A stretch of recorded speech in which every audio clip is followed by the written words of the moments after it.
से 5 बजे तक जो कथा होगी कल की, आज की कथा तो 9 बजे से 10 बजे तक है, पर कल की कथा 2 बजे से 5 बजे तक होगी। 2 से 5 इसलिए रखी है क्योंकि उसमें 3 दिन की पूजन का विधान बताना है, एक दीपावली का, फिर पड़वा का, फिर दूज का। तो बड़े प्रेम से उस कथा को, कल की कथा को अपन 2 बजे से 5 बजे तक श्रवण करेंगे। भगवान को अपने हृदय की बात, अपने चित्त की बात, अपने मन की बात बाबा को प्रार्थना करते हैं। और हम तो निवेदन करेंगे, प्रयास करिए, अगर हो सके रूप चतुर्दशी का अगर दिन है, नरक चौदस का दिन है, जैसे कुबेरेश्वर धाम पर दीपावली कब की है, 31 अक्टूबर की, तो 29 तारीख को धनतेरस है, 30 तारीख को रूप चतुर्दशी है, नरक चौदस है। तो हम तो प्रार्थना करें, निवेदन करें आपसे, अगर हो सके, शरीर में अगर बहुत रोग है और बहुत तकलीफ की जिंदगी चल रही है, मतलब हर 2 महीने में 3 महीने में कोई ना कोई दुख तुम्हारे सामने आकर खड़ा हो जाता है, कोई तकलीफ आकर खड़ी हो जाती है, चाहे बच्चों को हो रही हो, चाहे बेटियों को हो रही हो, चाहे परिवार में हो रही हो, तो हम तो निवेदन करेंगे रूप चतुर्दशी के दिन 1 लोटा जल, उसमें बड़े प्रेम से कोई थोड़ा सा इत्र का अगर भाग मिल जाए, और इत्र ना मिले तो पीला चंदन या लाल चंदन डालकर, अगर कहीं आंवले का वृक्ष हो, पीपल का वृक्ष हो और बेलपत्र का वृक्ष हो, 3 जगह पर थोड़ा सा वो लोटा जो घर से लेकर जाओगे, पात्र लेकर जाओगे, रूप चतुर्दशी के दिन तीनों वृक्ष के नीचे एक ही कलश से थोड़ा थोड़ा जल 3 स्थान पर चढ़ाइए और बाबा से अपने मन की बात कहकर आई है। आप खुद देखोगे कि 3 महीने में मेरा कुबेर भंडारी आपके दुखों को हरेगा। परंतु ये उपाय केवल एक रूप चतुर्दशी के दिन ही होगा, केवल रूप चतुर्दशी के दिन। कई लोग इसको दीपावली के दिन भी करते हैं, कई लोग इसको धनतेरस के दिन भी करते हैं, पर यह उपाय रूप चतुर्दशी के दिन करेंगे तो उसका फल चौगुना मिलेगा, चौगुना। और मान लो इस चतुर्दशी पर अगर आप नहीं कर पा रहे हो तो अगली इसी कार्तिक के महीने की जो देव दीपावली आती है पूर्णिमा के लगभग में, उस समय पर जो चतुर्दशी आए तो उस समय पर भी यह प्रयोग कर सकते, पर होगा कार्तिक महीने के अंदर। अब तीनों आंवले के वृक्ष के नीचे गए, वहां पर भी गए, दिया लगाया, दिया लगाते से ये कन्या वहां पर प्रकट हो गई। काका हमें आपके साथ चलना है। अब इतने में तो बुजुर्ग बूढ़ी माँ ब्राह्मण की पत्नी बोली, अब कहाँ लेकर जाओगे, कौन है, रो रही है, बिलक रही है, हमें तो आपके साथ चलना है, हमें लेकर चलिए। ब्राह्मण ने कहा अब ये रो रही है, कोई भी इसका नजर नहीं आ रहा है, इसको भी ले लो, लेकर चल दिया। ब्राह्मणी चिढ़कर बोली, घर में पहले से 6 बेटियां बैठी हैं, 2 और हो गई, कितनी हो गई, 8, और पति पत्नी 10। पति ने हाथ पकड़ाया पत्नी को, फिर आगे बढ़ गए, बढ़ते बढ़ते सीधे बेलपत्र के वृक्ष के नीचे पहुंच गए। अब तो बेलपत्र के वृक्ष के नीचे दिया लगाने ही वाले थे, इतनी देर में ब्राह्मण ने अपनी ब्राह्मणी से कहा बिल्कुल मत लगा, बिल्कुल मत लगा, हो सकता है तू दिया लगाए और दीप लगाए और लड़की आ जाए, तो तू दीप मत लगा, दीप लगाए मत। बस ब्राह्मण और ब्राह्मणी दोनों बैठकर वहां पर दिए को ऐसे ही छोड़कर आगे बढ़ने लगे। इतने में ब्राह्मण की 6 लड़कियां घूमती घूमती अपने पिता और माता को ढूंढती ढूंढती आ गई, बेलपत्री के वृक्ष के नीचे पहुंची, देखा दीप रखा हुआ है पर कोई जलाकर नहीं गया है, क्यों ना अपन इसको जला देते हैं, अपन इसको जला देते हैं। 6 बेटियों ने मिलकर उस दीप को प्रज्वलित कर दिया। जैसे ही दीप प्रज्वलित करा, एक लड़की वहां प्रकट हो गई और प्रकट होते से कहा, जीजी ओ जीजी मेरे को तुम्हारे साथ चलना है, मेरा कोई नहीं है, मुझे लेकर चलो। अब तो 6 लड़कियों ने विचार करा, पिताजी इतना सा तो भात लेकर आते, उसमें एक एक गासा सबको मिल जाता, पिताजी थोड़ा सा भाग लेकर आते हैं, सबको इतना इतना सा मिल जाता है, और मालूम पड़े ये एक और बढ़ जाएगी तो 6 और 1 हम 7 हो जाएंगे। लड़कियों ने एक कहा कि देख भाई हमारे पास में तो वैसे ही खाने का कुछ भी नहीं है। इतने में वो कन्या जो बेलपत्री के वृक्ष के नीचे से प्रकट हुई, उसने कहा जी मुझे कुछ खाने को मत देना, मैं तुम्हारे सारे कपड़े भी धो दूंगी, बर्तन भी मांज दूंगी, तुम्हारा भोजन भी बना दूंगी, तुम जैसा बोलोगे मैं वैसा कर दूंगी। उसमें एक बहन बड़ी चतुर थी,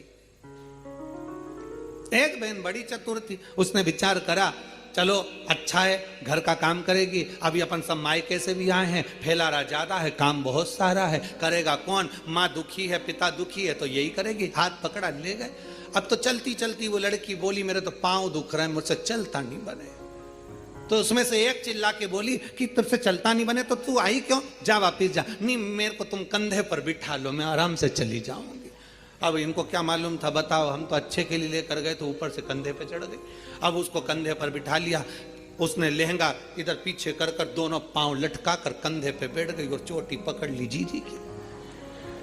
और चोटी पकड़ते पकड़ते बड़े प्रेम से जो पहुंची, आवाज लगाया, पिताजी पिताजी पिताजी। जो पिताजी बाहर आकर बोले, क्या हो गया बेटा? किसकी बेटी को लिया सिर पर बिठाकर, कंधे पर बिठाकर? अरे पिताजी, एक दिया रखा था बेलपत्री के वृक्ष के नीचे, हमने सोचा कौन रखकर चले गया, जला कर आ गया, जला कर। अब तो पिता को लगा, उन्होंने ब्राह्मणी को बुलाया, देख वो मैंने मना करा था दिया मत जला, और दिया जलाया और वो आई। अब ये देख, अंदर जाकर बेटियों ने देखा तो दो तो पहले से बैठी थी, एक साथ में आ गई। कितने हो गए? सब मिला के 11। अब 11 की 11 एकत्रित हो गए। अब बेटियां बड़ी भूख से व्याकुल, अन्न का भाग नहीं थोड़ा सा, करें तो करें क्या करें। इतने में पीपल के वृक्ष के नीचे से जो बेटी निकली, आंवले के वृक्ष के नीचे से जो बेटी निकली, बेलपत्र के वृक्ष के नीचे से जो बेटी निकली, ब्राह्मण पिता ने और ब्राह्मणी ने दोनों ने मिलकर उन तीनों का नाम पावनी लक्ष्मी रख दिया। कौन सी लक्ष्मी? पावनी। पावनी का मतलब जानते हो? पावनी का मतलब होता मेहमान। कौन सी लक्ष्मी है? पावनी लक्ष्मी, मतलब हमारे घर में मेहमान बनकर कोई लक्ष्मी। अब ब्राह्मणी ने पूछा कि इनका नाम क्या रखे, तो क्या रख दो पावनी लक्ष्मी। अब इन्होंने नाम रख दिया पावनी लक्ष्मी। अब तीनों को नाम पावनी लक्ष्मी। अब एक ने कहा, जो पीपल के वृक्ष के नीचे से निकली, मैं जाती हूँ अभी भोजन बनाती हूँ। तो इतने में ब्राह्मणी आंख में आंसू भरकर बोली, बेटी तू इतनी सी तो रखी है, भोजन क्या बनाएगी? कुछ भी तो खाने का नहीं है।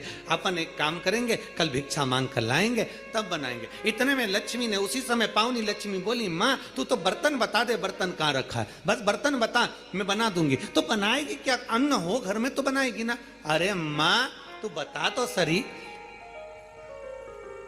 तू मुझे बता कहां रखा है। तो इतने में ब्राह्मणी ने पूछा, घर में अन्न नहीं है तो तू देगी क्या?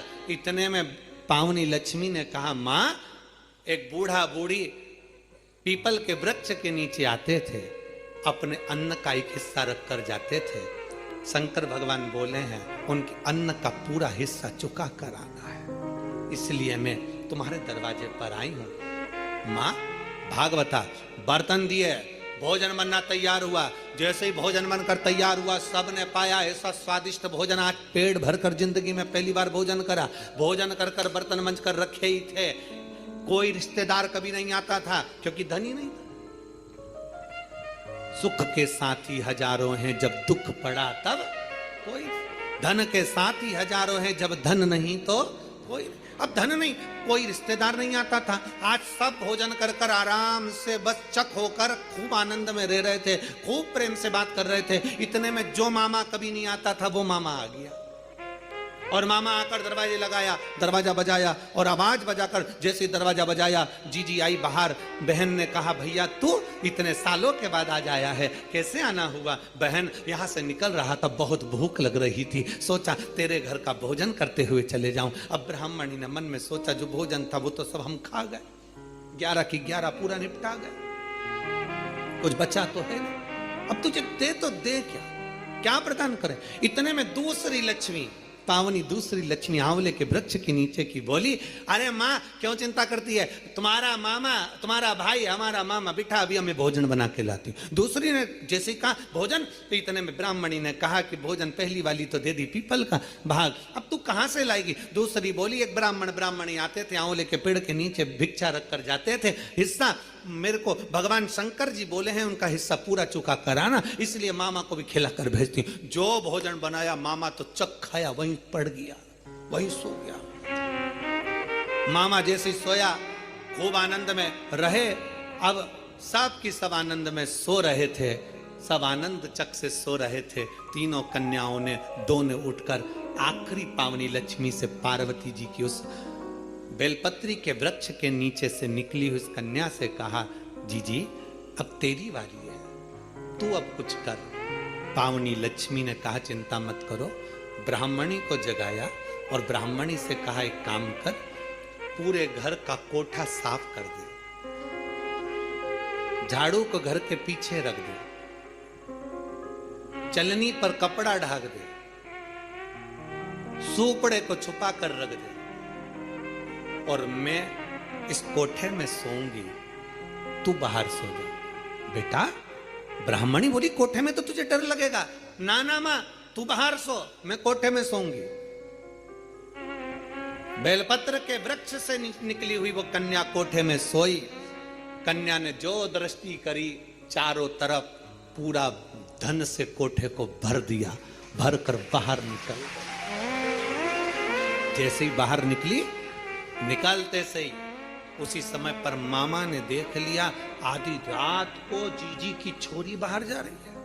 अब उसको क्या मालूम था, मामा कभी जिंदगी में आया हो तो मालूम हो कि जीजी की छोरी 6 थी, ये तो दिखने में कितनी हो गई, पूरी की पूरी ना। उसको क्या मालूम, जीजी की छोरी बाहर जा रही है। इतने में मामा उड़ गए। मामा ने उठकर हाथ पकड़ लिया, हाथ पकड़कर कहा, बेटी कहाँ जा रही है? तो इतने में कहा, बस मेरा काम था, पूरा कर दिया, मैं जा रही हूं। मामा जी बोले, कभी मामा के घर नहीं आएगी? तो इतने में बोली, अब भी चल चल, अभी चलूंगा। हाथ पकड़कर मामा बेटी को घर लेकर गए। मामा की दशा भी ठीक नहीं थी। कहा, मामा चलनी को ढाक दे, झाड़ू पीछे रख दे, कोठे को लेपन कर दे, मैं यहां सोऊंगी। मामा कहे, बेटा अकेली कहाँ सो पाएगी? कहा, मामा तू जा। मामा को बाहर भेजा, कोठे को धन से भर दिया। तीनों बेटियां एक जगह से इकट्ठी होकर चली तो ब्राह्मणी ने हाथ जोड़कर कहा, तुम कौन हो? कौन हो? कहा, बाबा दामोदर मास में कार्तिक के महीने में तुमने शिव की अर्चना करी, शंकर के मंदिर का झाड़ू बुआरी कर कर दीप का दान किया, पीपल के वृक्ष का दीप दान करा, आंवले के वृक्ष का दीप दान करा, बेलपत्री के वृक्ष का दीप दान करा, तो शंकर भगवान की करुणा से हम तीनों ने आपका भंडार भरा। भगवान ब्राह्मणी बड़े आनंद में झूमने लगे। ये शिव तत्व, ये शंकर की अविरल कथा। कार्तिक महीने में दीपदान का बड़ा महत्व है। इसलिए दीपावली की रात्रि को यहाँ कुबेर भंडारी के दरवाजे पर लोग आते हैं, 11 दीप घी के जला कर जाते हैं। दूसरे दिन बाबा का खजाना लेकर जाते हैं। तो ये तो दिल से लोग बाबा के दरवाजे पर आते हैं। और आपको तो बड़े प्रसन्नता, 31 तारीख को दीपावली महापर्व मनाकर लोग 1 नवंबर को बाबा के दरवाजे पर आकर खजाना लेकर बाबा का भजन कर कर जाते। कभी मौका लगे तो दीपावली की रात्रि को आकर एक बार दर्शन करना बाबा के धाम का। ऐसा लगता है पूरा बैकुंठ और कैलाश मेरे बाबा का इस कुबेरेश्वर धाम में आकर बस जाता। पूरा बैकुंठ कैलाश सारे तीर्थ होकर आइए और एक बार कुबेरेश्वर धाम होकर जाइए। कुबेरेश्वर बाबा की धरा पर कहीं पर भी सुबह से लेकर शाम तक बैठे हुए ऐसा शांति का महल आनंद उत्पन्न होगा। ऐसा लगेगा कि हम कहाँ आ गए। सारे तीर्थ घूमो पर आखिरी में एक बार कुबेर भंडारी के दरवाजे पर चलो और देख लिया संसार हमने देख लिया, सब मतलब के यार हमने देख लिया। शिव तत्व की प्राप्ति, भगवान शंकर की अविरल कथा, शिव चर्चा 3 दिन की है। 1-1 घंटा का समय जो हमको मिला है। आज अपन ने रूप चौदस के पूजन के महत्व को जाना है। कल कथा में 2 बजे से 5 बजे तक में सुंदर दीपावली पूजन, पड़वा का पूजन और दूज के पूजन का स्मरण करेंगे, बड़े भाव से कथा सुनेंगे। और 4 नवंबर से 8 नवंबर तक दीपावली के बाद में स्थान